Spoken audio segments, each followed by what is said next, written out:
1800s, when the British Empire encircled the globe, a Jewish magnate living in London became internationally famous for his philanthropy to Jews and non-Jews, and especially towards his brethren in the Holy Land.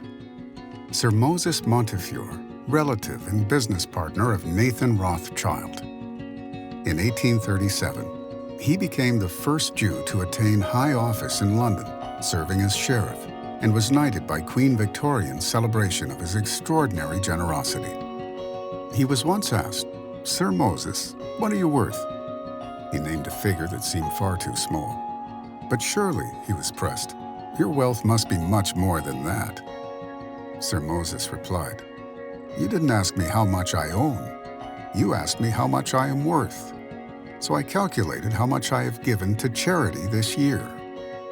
You see, he explained, we are only worth what we are willing to share with others. Certainly, Moses Montefiore did not invent his altruistic attitude. It predates the original Moses, stemming from the first Jew, Abraham, and it echoes throughout our nation today, more predominantly than at any time in history. We are most fortunate to have with us at the retreat a panel of 3 leading philanthropists. Mr. George Rohr is JLI's principal benefactor and the visionary force behind its founding and continued growth. He is also the visionary benefactor largely responsible for the expansion of Chabad centers on university campuses across the globe and multiple institutions and initiatives dedicated to Jewish continuity and securing a bright Jewish future. Paris-born and California-raised, Joyce Azria Trojanowski is a fashion industry leader, forward-thinking philanthropist, public speaker, and author. Her first book, Choicey Joycey, is a tool to help children learn the importance of prayer. Mr. Michael Scharf is a celebrated philanthropist who serves as chairman of the board of the Palm Beach Synagogue and is a generous supporter of Chabad's outreach efforts to college students internationally and multiple causes in Jewish literacy and education. Today, they offer us intellectual philanthropy by sharing their experiences and insights, supplying us with unique perspectives into the mitzvah of tzedakah. Our panel today will be moderated by Mrs. Holly Cohen, Executive Director of Tamim Academy, who served previously as the Executive Director of the Kohelet Foundation. Hi, everyone. Good afternoon. I'm Holly Cohen. I'm gonna have a conversation with the panelists here. So today's session, this is the session on tzedakah, and we're so blessed today that we have here Mr. Michael Scharf, Mr. George Rohr, and Mrs. Joyce Azria. Azria, right? Okay. And all 3 of these people are people who have dedicated a large part of their lives and a large part of their resources to putting tzedakah into the world, to making the world a more just place for everybody in it. So without further ado, do you all want to just take 1 minute and say who you are and where you come from, what you do in the world, or what you did in the world professionally, or just introduce yourselves however you'd like. Joyce. Hi, everybody. My name is Joyce Azria Trojanowski. I am a Jewish woman, Orthodox woman, and I started my journey in a Sephardic family, not Orthodox, and found my way to Orthodoxy, the biggest joyous point in my life.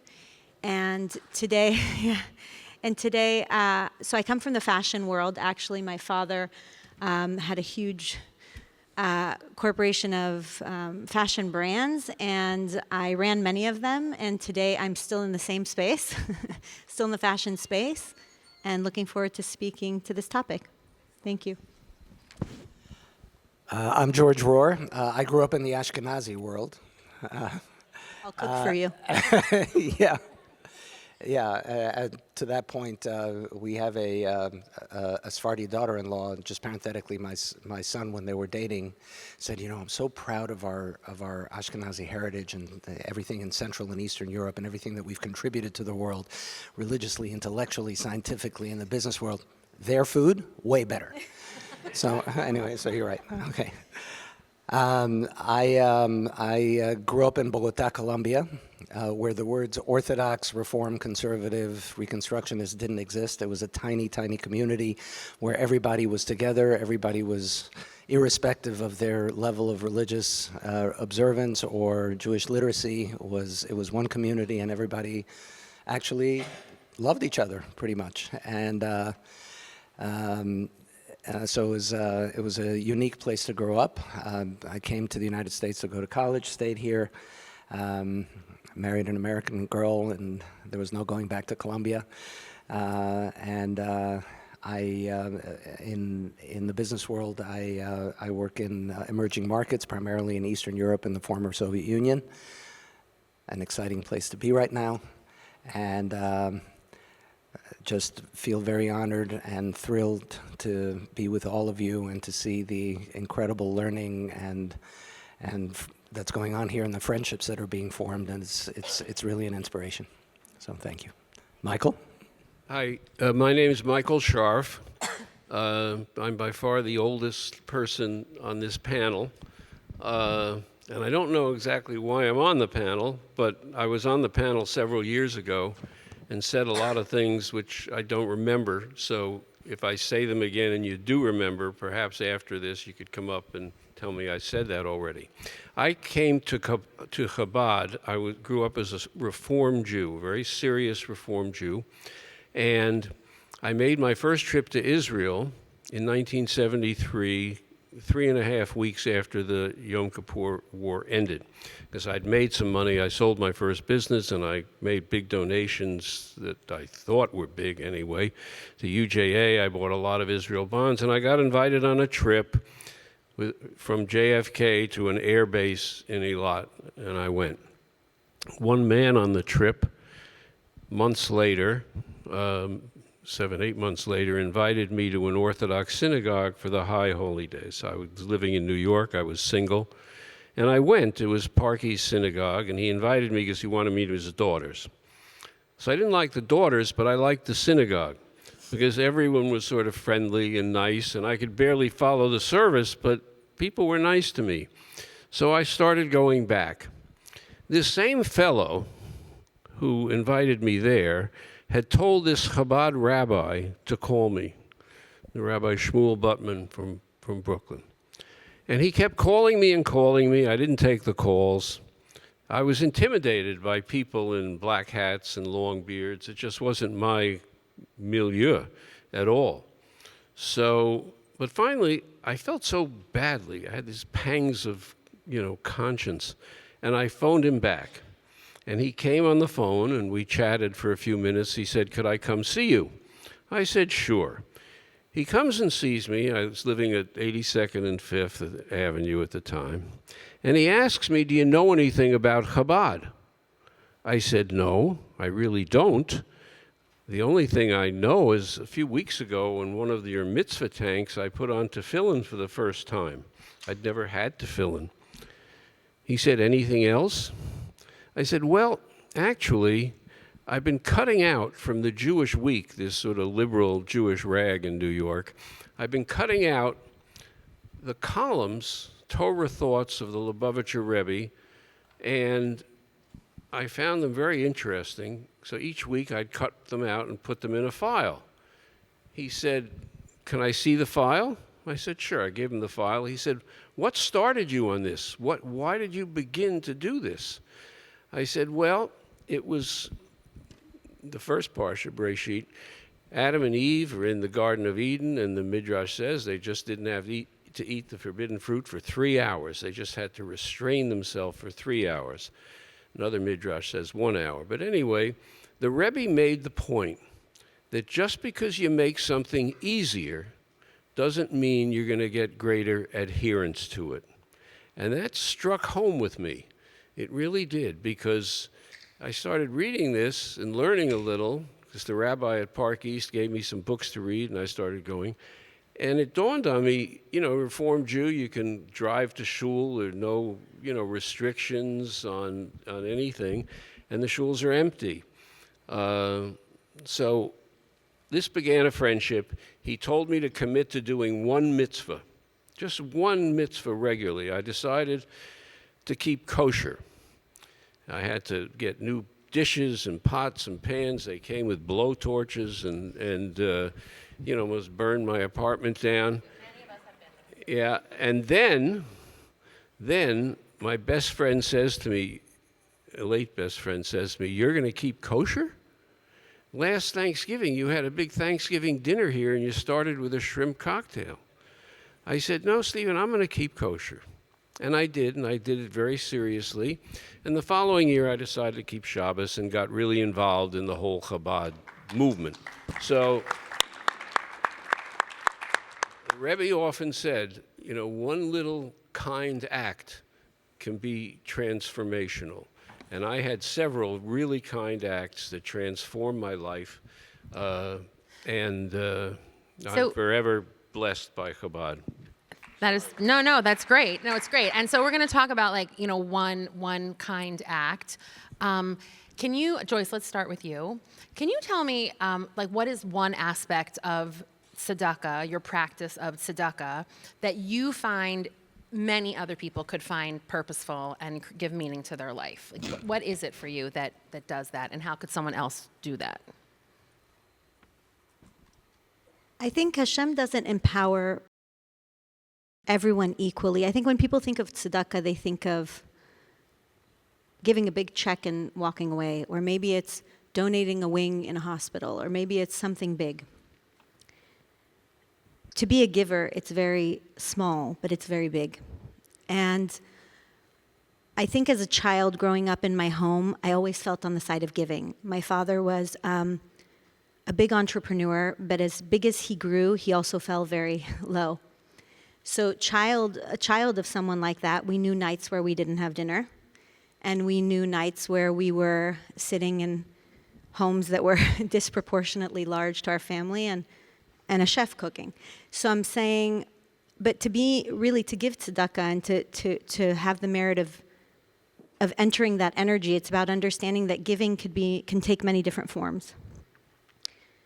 One of the forms that I've adopted that is my major tzedakah point, because I find it to be very energetic, is my time. And today somebody asked me, how many hours do you work? Because you work a lot, you have a lot of companies, you do this, you do that. And I said, my answer was 5. And she was very blown away. How do you get everything done in 5 hours? Well, it's my time. And it's important to me. And I would choose to help a teenager for 4 hours and not have to think about when I have to stop, over pouring myself into different activities. So I think one of the things, like a major takeaway that I would say to everybody is everybody can be on the side of giving. It just depends energetically how you want to create that. It can be time, it can be food, it could be just an ear, it can be a check, it can surely be a check. But I think that there's different forms of it. And I think that it's very empowering to know that we can all be big philanthropists. That's beautiful. George, do you want to say something about that, or? I think I took up too much time already. One of the purest acts of tzedakah that I ever witnessed didn't involve a lot of money. My older son, was approaching 13, and we drove to Borough Park to arrange for benchers and yarmulkes for his bar mitzvah. And he said to me, "Dad, I'm hungry. Do you mind if I go into the Kosher Delight and get a hamburger?" Because we'd finished the business of the day. And I said, "Sure, go ahead." He said, "I don't have any money." So I gave him $20 and told him to go in and get a hamburger and fries at Kosher Delight. So he comes out, and I'm seeing him coming out. I'm in the car. I see him come out, and he stops in front of this old lady, and he does something. I didn't know what it was at the time. He gets in the car, and I ask him for the change, and he said, Well, I gave it to this old lady in front of Kosher Delight who looked like she really needed it. So I was so proud. I was almost crying because I am a bit, yeah. I mean, that is real tzedakah, you know? And it's like you said, we can write big checks and try to do lots of things and create institutions, some of which have merit, some of which don't.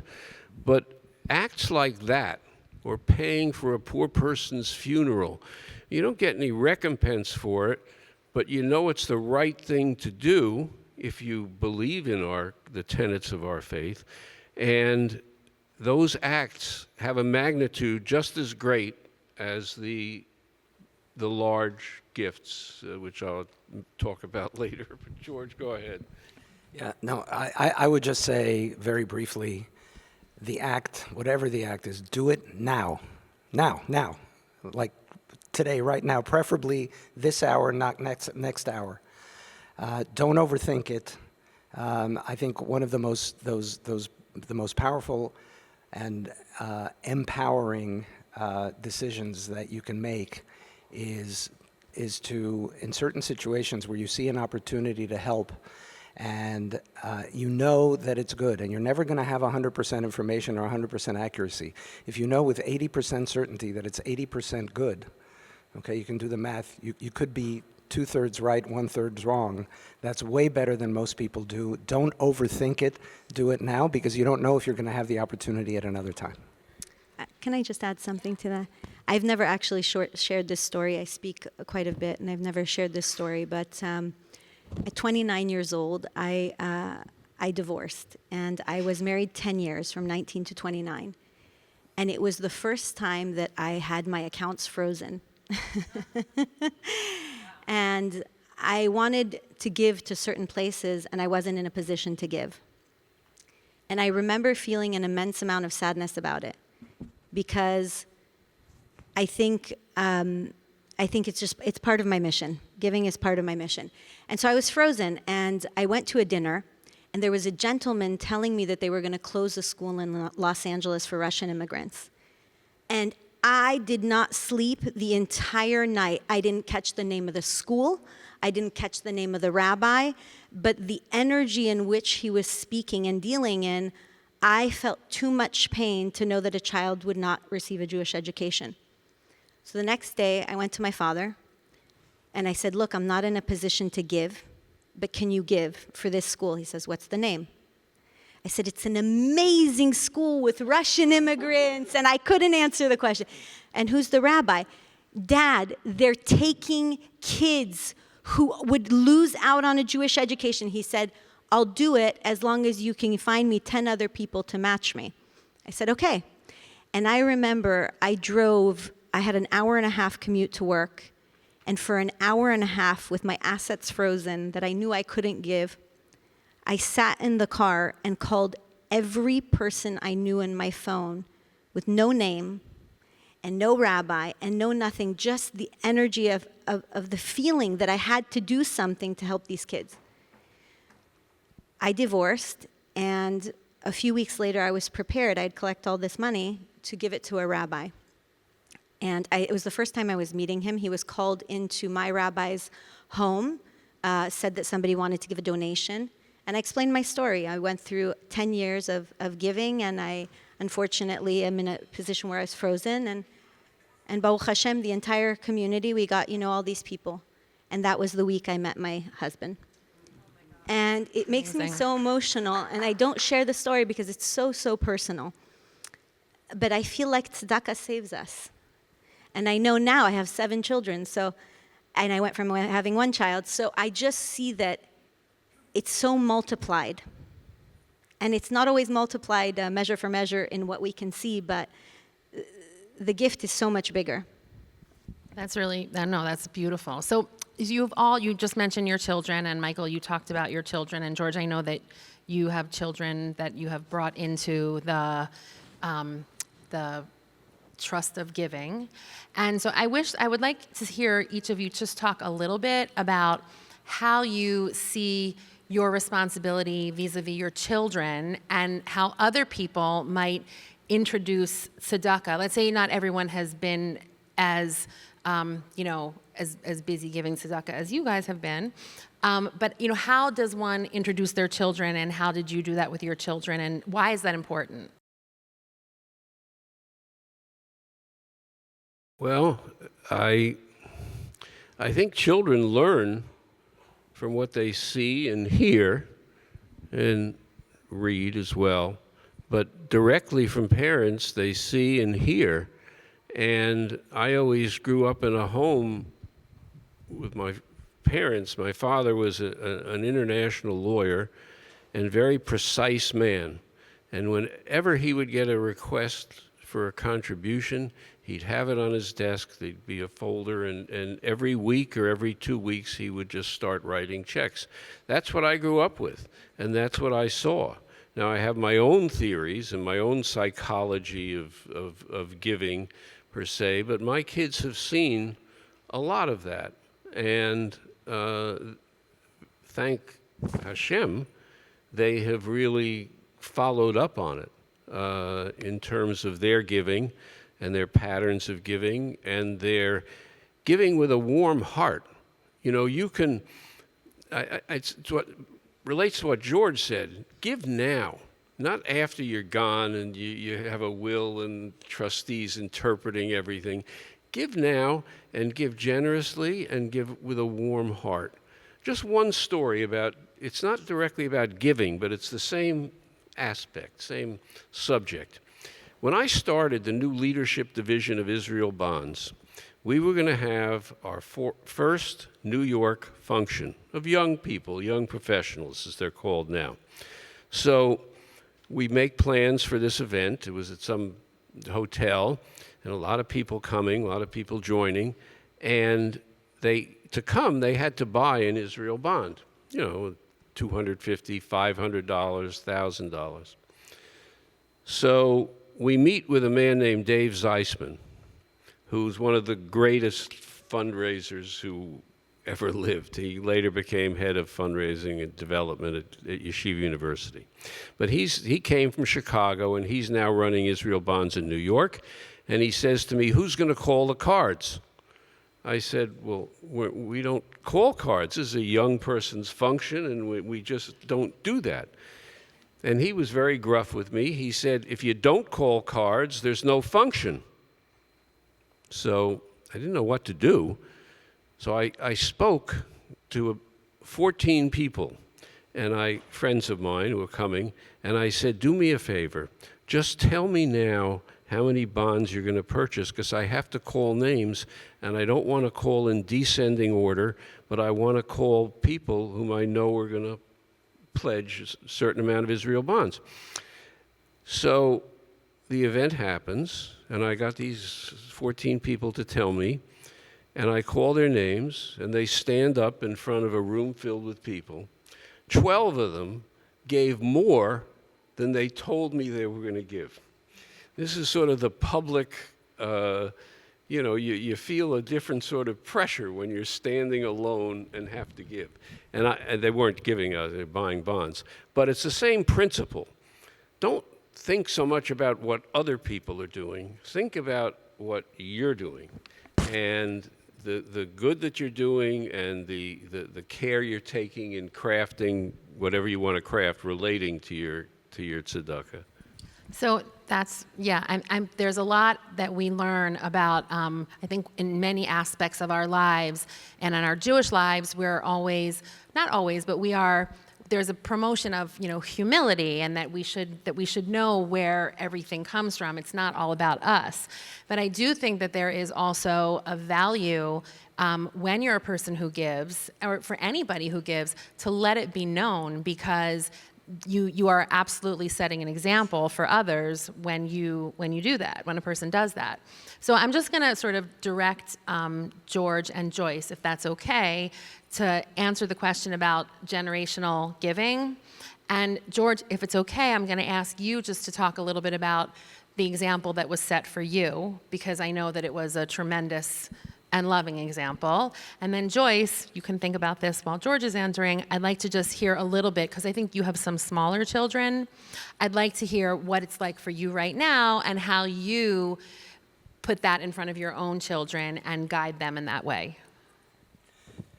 So, Holly, to your question about generational, how you impart these ideas to the next generation, I think Michael said it right. I mean, somebody once encapsulated the idea that we owe our children only three things: example, example, and example.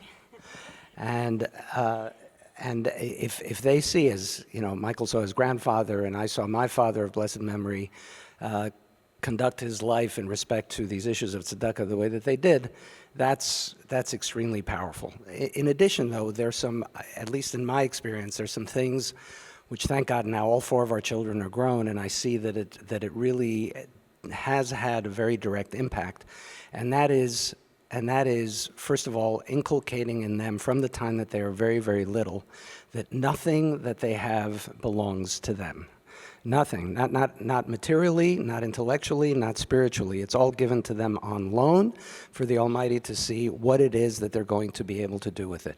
And as they get a little bit older and their sophistication develops, they begin to understand that if it's on loan and it's given to you and you're the treasurer for a while of these assets, the Almighty can find a treasurer next Tuesday that may be better than you. So, you know, you have to be very, very meticulous in your job.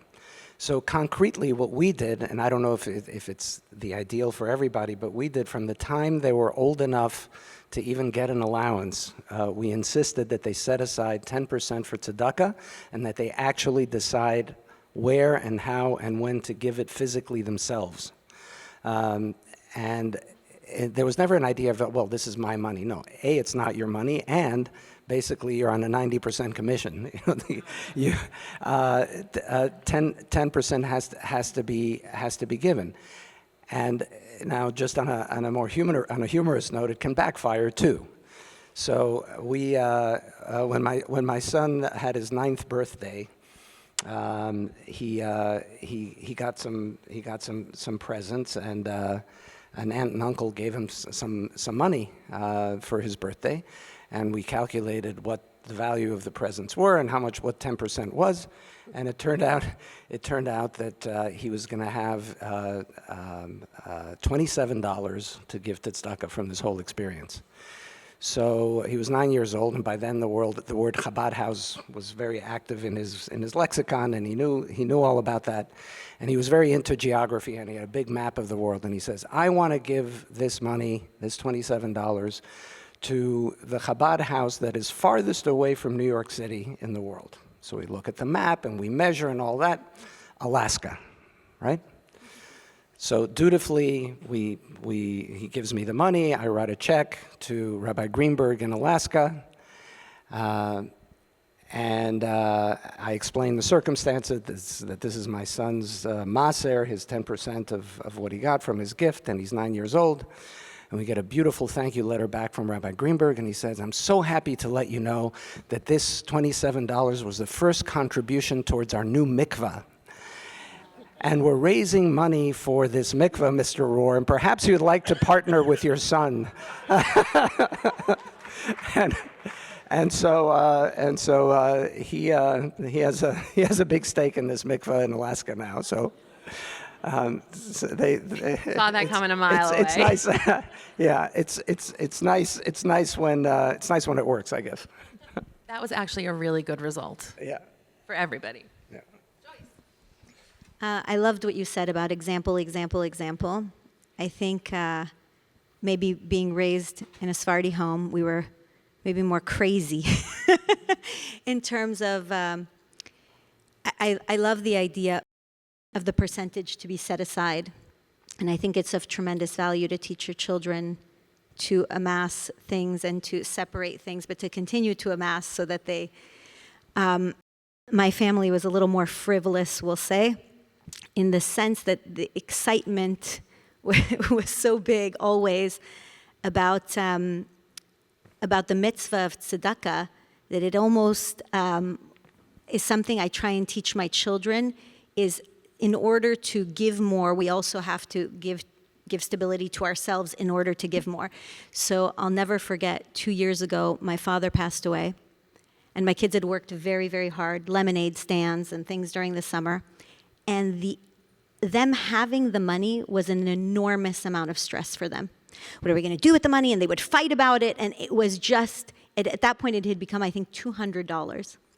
So my dad passed, and right away I saw my kids walking around with a tzedakah box. We were all sitting Shiva, and going around to all the adults with a tzedakah box. But I see in the tzedakah box there's already a couple $100. So I say to my kids, whoa.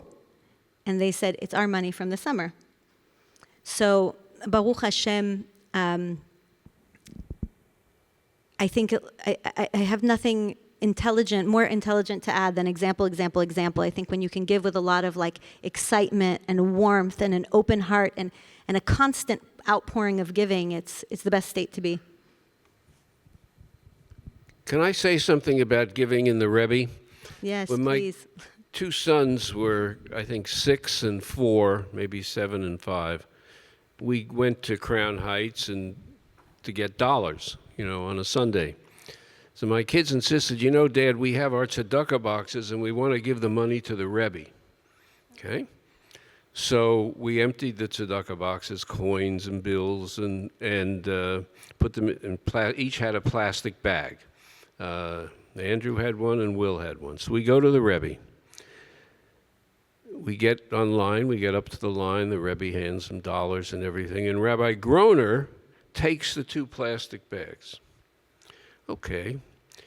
That night at midnight, I get a call from Rabbi Butman, who was just visited by Rabbi Groner, and the visit was prompted by the Rebbe telling Rabbi Groner that he had to find the 2 children and give them his personal thanks for their contribution, even though he didn't take the bags. He wants them to know that he had it, and it's going to be for good use. And this was astounding to me. But that's the Rebbe.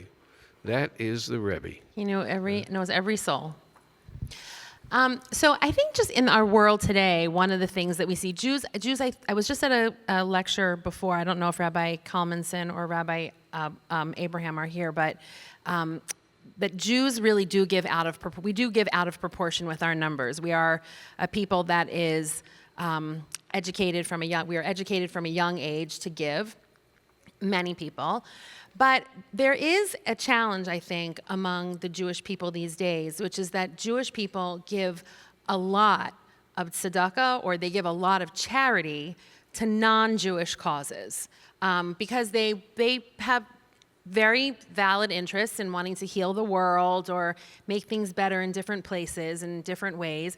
And can you just talk a little bit about the difference between giving to things that you care about versus giving to Jewish things that you care about, and why I think it's important, why, in my opinion, and I think many other people's opinion, it is important for Jews to also to give to Jewish causes.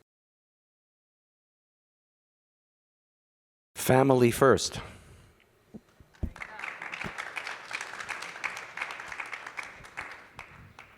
Yeah, I think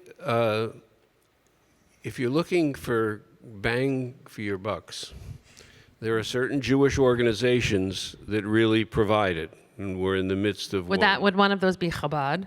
We're in the midst of one such organization right now. There is a tendency among Jews, and I know many of them, who support hospitals and universities, and I basically, I had a foundation started by my late best friend, and most of the money in the foundation comes from this bar in New York called 230 Fifth Avenue, a big rooftop bar. So he died 10 years ago, and we've given away $75 million since he died, all from profits from the bar. Now, he specified that it had to go to hospitals or medical research. So how do I do something with that money to, and it wasn't just going to an institution. We were supporting specific research programs in lymphoma and prostate cancer and all kinds of things at Sloan Kettering. And at New York Hospital, in a new building they have, major facilities. But every document we gave had the provision in it that there could not be any discrimination in any form whatsoever in terms of BDS movement, boycotts, anything that related to the Jewish people, the institution could not subscribe to. Otherwise, they had to give the money back. And that was one little thing that we did. But Jews, what's happened, I think, is Jews have gotten so wealthy and they've assimilated to such a degree into the society, either at the top universities or at top medical centers, that this is something that I don't think you can stop. I think it's going to continue. I think it's foolish. I don't give any money to Princeton or Andover or Harvard anymore. They have so much money, they don't need any money. And to me, it's just going into a bottomless pit. But smaller Chabad houses who are transforming communities and dealing with 100 or 200 Jewish families, that is what bang for the buck is all about. And that's what I think we should, as Jews, as George said, we're family. Support your family. And do it in any manner you choose, publicly, privately, whatever. That's really beautiful. So Georgia, this question is for you. I wonder, I know a story about, I know there have been times in your life where people have come to you and had a big idea, like Rabbi Mintz, for instance. And I wonder if you could just talk a little bit about how that feels to take a big bet on a big idea almost before anything has ever started. And tell us a little bit about how JLI came to be. Okay. What Holly's referring to was a series of conversations that took place in the year 2000, so 22 years from now, when Rabbi Kotlarski introduced me to Rabbi Ephraim Mintz for the first time. And he said, you really must listen to what Rabbi Mintz has to say about this vision that he has. And he described a very, very interesting project, adult education, very, very high quality ongoing classes in different areas and so forth. And then he laid out how he saw this looking 10 years out and 20 years out in his vision and his imagination. And I thought he was completely nuts. I thought it was just the most outrageously ambitious thing. I mean, he said, I really believe that we can build the largest, most far-reaching adult education program for the Jewish communities of the world, to be disseminated and distributed through the entire Chabad network, thousands of Chabad houses all over the world, in a dozen languages, in all these other media. Remember, it's the year 2000, so it's 20 years ago. And he said they're going to be, the growth of the internet and the proliferation of technology is going to make this,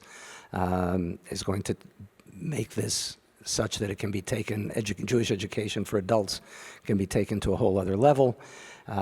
We will have retreats. We will have ongoing series that are given in the communities. We're going to have a special society for women learning. We're going to have a special series for college students. One person with 10 fingers came with this vision.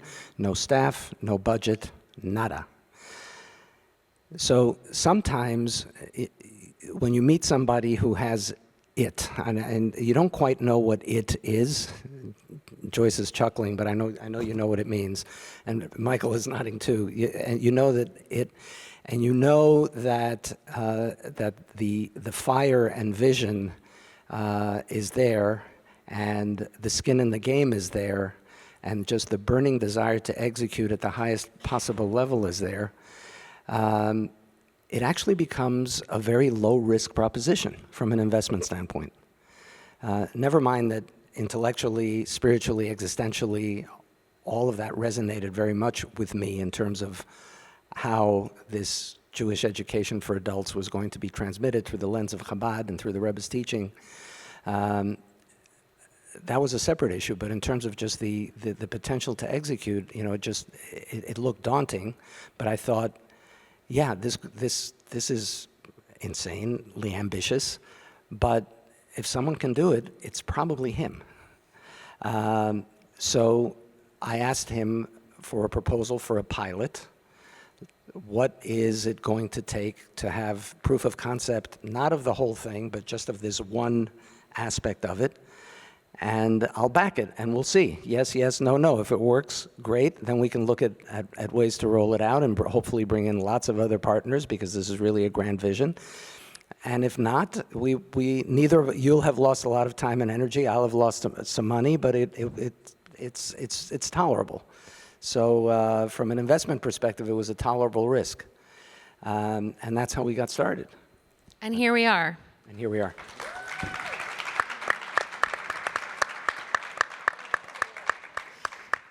Michael, I know you came to JLI a little bit later, and is this your first time at JLI, Joyce?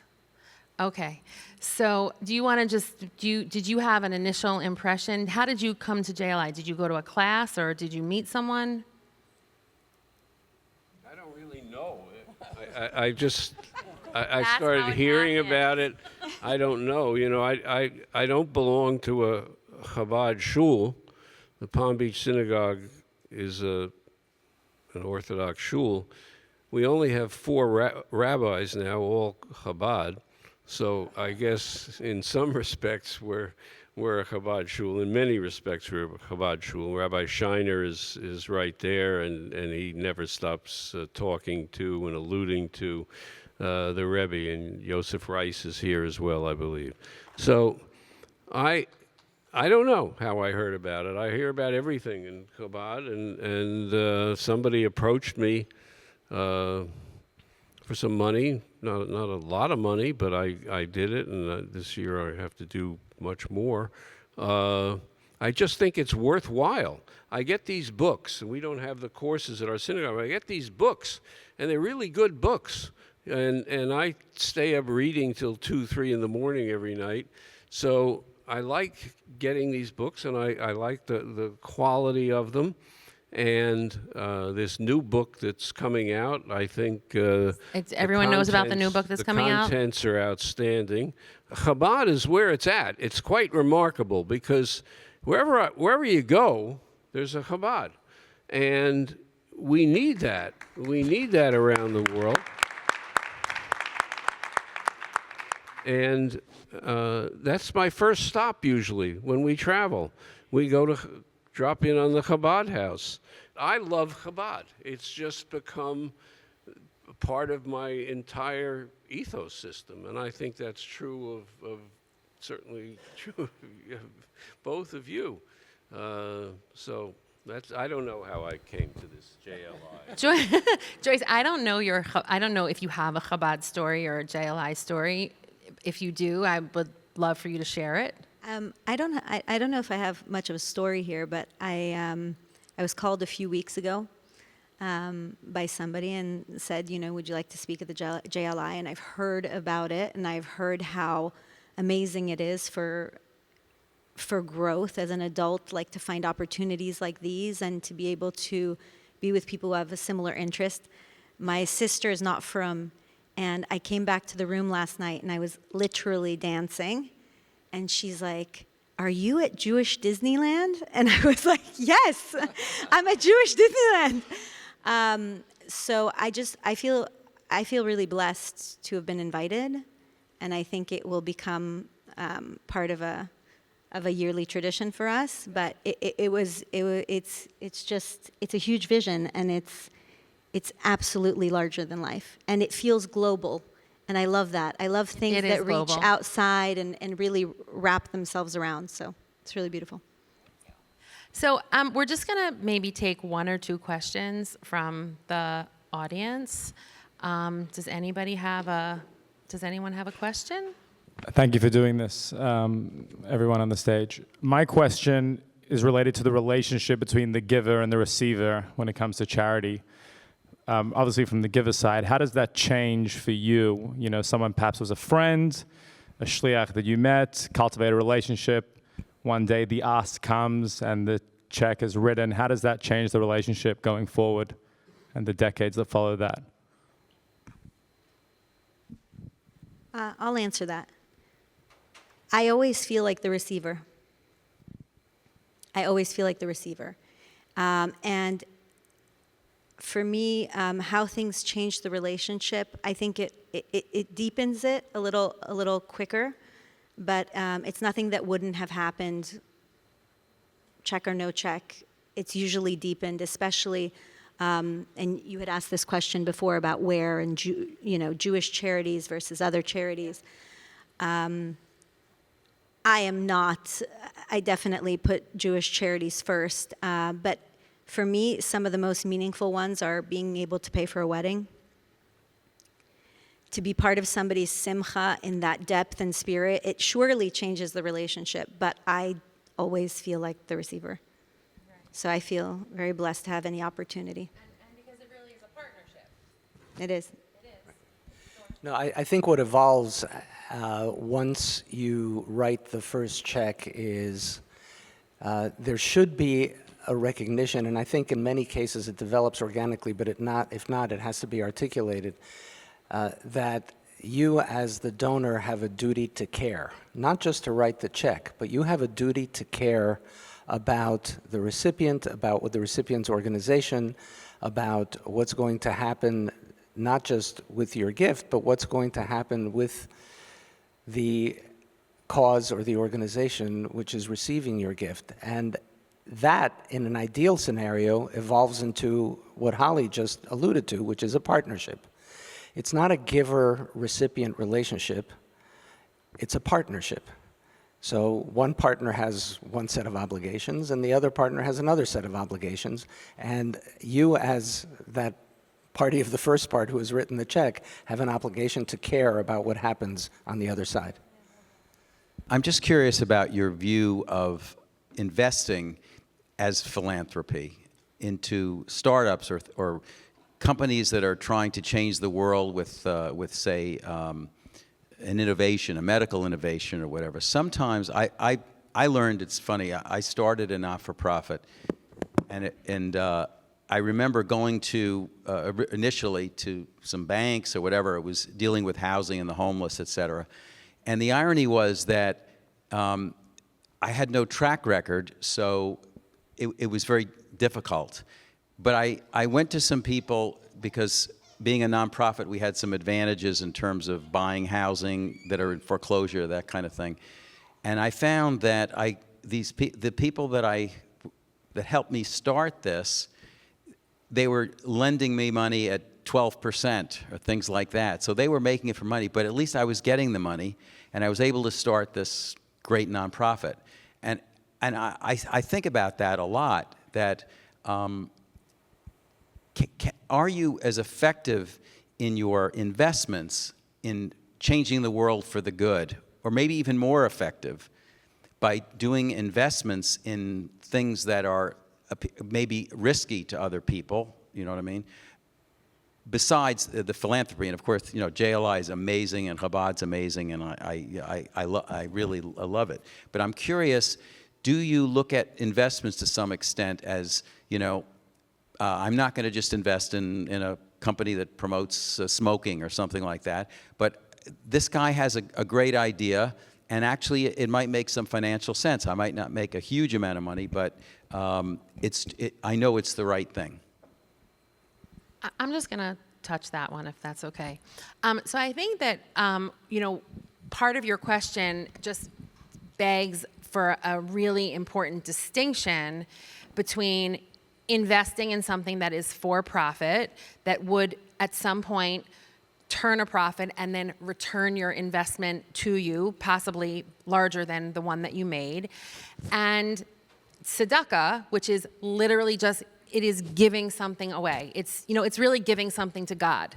So I think that there is a great movement in this country of value investing, where people with means who want to invest in startups that may be making a huge difference for the world, be it in medical technology or medical practice or the environment or whatever it is, there is a really strong movement for value investing. But I think that at the fundamental level, it is still value investing, and you are still rightfully expecting a return on your investment.